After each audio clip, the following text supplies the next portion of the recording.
Chapter 19 foam पर starlight. मी button ने कोई और चूहा नहीं देखा जिससे डिक को निराशा हुई। उसने शराब पीना छोड़ दिया था। अगले दिन भोर में वह उठा, दूसरी नींद से तरोताजा होकर, और लेगून के किनारे पर चला गया। चट्टान में खुला स्थान पूर्व की ओर था और भोर की रोशनी बाढ़ के ज्वार के साथ लहरों की तरह अंदर आ रही थी। मैं एक दुष्ट व्यक्ति हूँ, पश्चाताप करने वाले ने कहा, एक क्रूर दुष्ट। वह पूरी तरह से गलत था। वास्तव में वह केवल एक परेशान और धोखा खाया हुआ व्यक्ति था। वह कुछ देर तक खड़ा रहा, शराब को कोसता रहा और उसे बेचने वालों को भी। फिर उसने खुद को प्रलोभन से दूर रखने का निश्चय किया। बैरल से ढक्कन हटाओ और अंदर की सामग्री को बाहर निकलने दो। ऐसा विचार उसके मन में कभी आया ही नहीं, या अगर आया भी तो उसे तुरंत ही खारिज कर दिया, क्योंकि भले ही एक बूढ़ा नाविक शराब को कोस सकता है, लेकिन उसके लिए अच्छी रम एक पवित्र चीज है, और इसका आधा छोटा बैरल समुद्र में खाली करना लगभग एक बच्चे की हत्या के बराबर का काम होगा। उसने पीपा नाव में डाला और उसे चट्टान पर ले गया। वहां उसने उसे मूंगे के एक बड़े ढेर के नीचे रखा और वापस नाव चला दी। पैरी को जीवन भर लयबद्ध नशे की आदत थी। उसके नशे के दौरों के बीच आमतौर पर 4 महीने या उससे ज्यादा का समय बीत जाता था, कभी कभी 6 महीने। ये सब यात्रा की लंबाई पर निर्भर करता था। अब 6 महीने बीत जाने के बाद उसे रम के पीपे को देखने की इच्छा भी हुई, जो चट्टान पर दूर एक छोटा सा अंधेरा स्थान था। और यह ठीक ही था, क्योंकि उन 6 महीनों के दौरान एक और व्हेल जहाज आया, जिसे पानी पिलाया गया और उससे बचा गया। ये तो बकवास है, उसने कहा। यहाँ व्हेल जहाजों को जन्म देने की बात कही जाती है, और व्हेल जहाजों के अलावा और कुछ नहीं। ये बिस्तर में कीड़ों की तरह है, आप एक को मारते हैं और फिर दूसरा आ जाता है। बहरहाल, हम कुछ समय के लिए उनसे दूर हैं। वो लेगून के किनारे चला गया, उस छोटे से काले धब्बे को देखा और सीटी बजाई। फिर वह वापस खाना बनाने चला गया। थोड़ी देर बाद वह छोटा सा काला धब्बा उसे परेशान करने लगा। वह नहीं, बल्कि उसमें मौजूद आत्मा उसे परेशान करने लगी। दिन लंबे और थकाऊ होते जा रहे थे, वे दिन जो इतने छोटे और सुखद थे। बच्चों के लिए समय जैसी कोई चीज नहीं थी। पूर्ण और परिपूर्ण स्वास्थ्य होने के कारण वे खुशी का उतना ही आनंद ले रहे थे जितना कि मनुष्य ले सकते हैं। ये सच है कि एमिलिन के अत्यधिक तनावग्रस्त तंत्रिका तंत्र में, जब वह बहुत देर तक सूरज की चमक में रही थी, तो सिरदर्द होने लगा था, लेकिन ऐसा बहुत कम और दूर दूर तक होता था। छोटे से पीपे में बंद आत्मा कुछ हफ्तों से लेगून के पार फुसफुसा रही थी। आखिरकार उसने चिल्लाना शुरू कर दिया। मी बटन ने लाक्षणिक रूप से बोलते हुए अपने कान बंद कर लिए। जितना संभव हो सके उन्होंने बच्चों के साथ खुद को व्यस्त रखा। उन्होंने एमिलिन के लिए एक और परिधान बनाया और कैंची से डिक के बाल काटे, एक ऐसा काम जो आमतौर पर कुछ महीनों में एक बार किया जाता था। एक रात रम के नशे में सिर चकराने से बचाने के लिए उन्होंने उन्हें जैक डोघर्टी और मेरो की कहानी सुनाई, जो पश्चिमी तट पर काफी प्रसिद्ध है।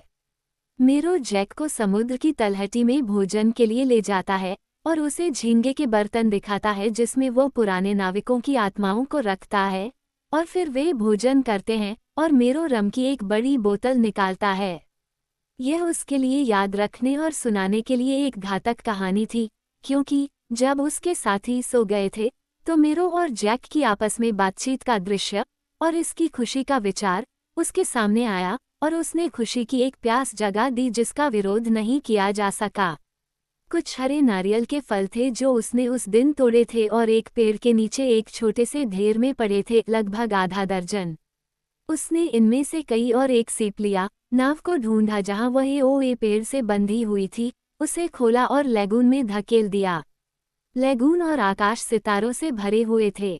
पानी की अंधेरी गहराई में मछलियों की चमकीली चमक देखी जा सकती थी, और चट्टान पर सर्फ की गड़गड़ाहट रात को अपने गीतों से भर देती थी।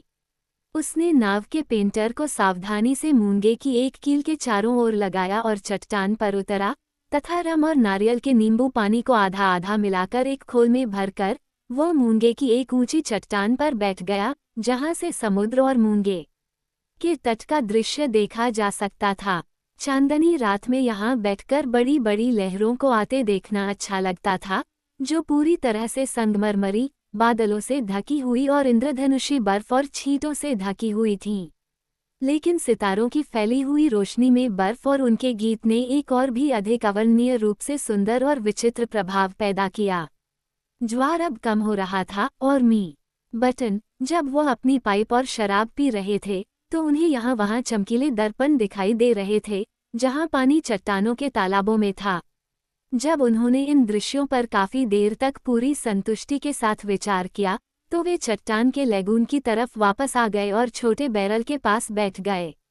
फिर थोड़ी देर बाद, अगर आप विपरीत तट पर खड़े होते, तो आपको लेगून के कांपते पानी में गाने के टुकड़े सुनाई देते। नीचे की ओर नौकायन, नीचे की ओर नौकायन। बारबरी के तट पर, चाहे बारबरी का तट सैन फ्रांसिस्को का तट हो या सही और उचित तट, इससे कोई फर्क नहीं पड़ता। यह एक पुराने समय का गीत है और जब आप इसे सुनते हैं, चाहे मूंगा की चट्टान पर या ग्रेनाइट के घाट पर, आपको यकीन हो सकता है कि कोई पुराने समय का नाविक इसे गा रहा है और यह कि पुराने समय का नाविक हैरान है। जल्द ही डिंगी चट्टान से दूर चली गई। स्कल्स ने तारों से जगमगाते पानी को तोड़ दिया और प्रकाश के बड़े बड़े हिलते हुए घेरे चमड़े के खिलाफ थोलपिन की धीमी और स्थिर चरमराहट का लयबद्ध जवाब दे रहे थे। उसने एओए से बंधा, देखा कि स्कल्स सुरक्षित रूप से भेज दिए गए थे। फिर भारी सांस लेते हुए उसने बच्चे को जगाने के डर से अपने जूते उतार दिए। चूंकि बच्चे 200 गज से ज्यादा दूर सो रहे थे, इसलिए यह एक अनावश्यक सावधानी थी, खासकर जब बीच की दूरी ज्यादातर नरम रेत थी।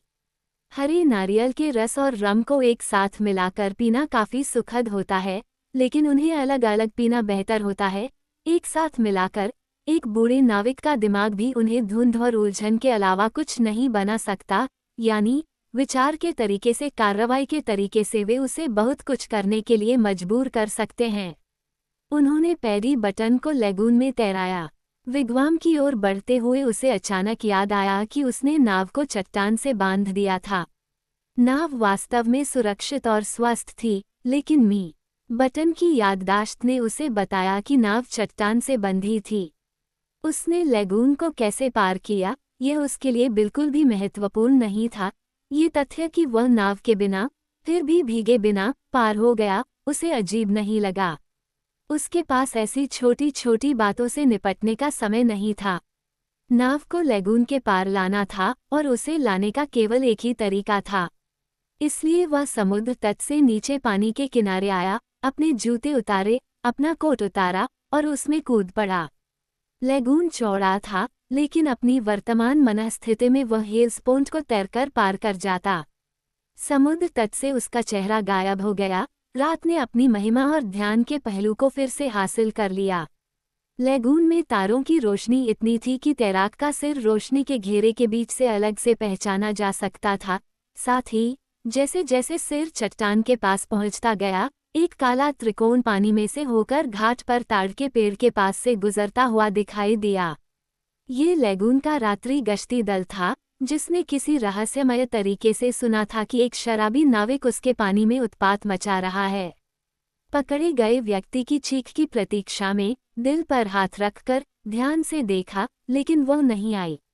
तैराक थके हुए ढंग से चट्टान पर चढ़ता हुआ, स्पष्ट रूप से वह भूल गया कि वह किस वस्तु के लिए लौटा था।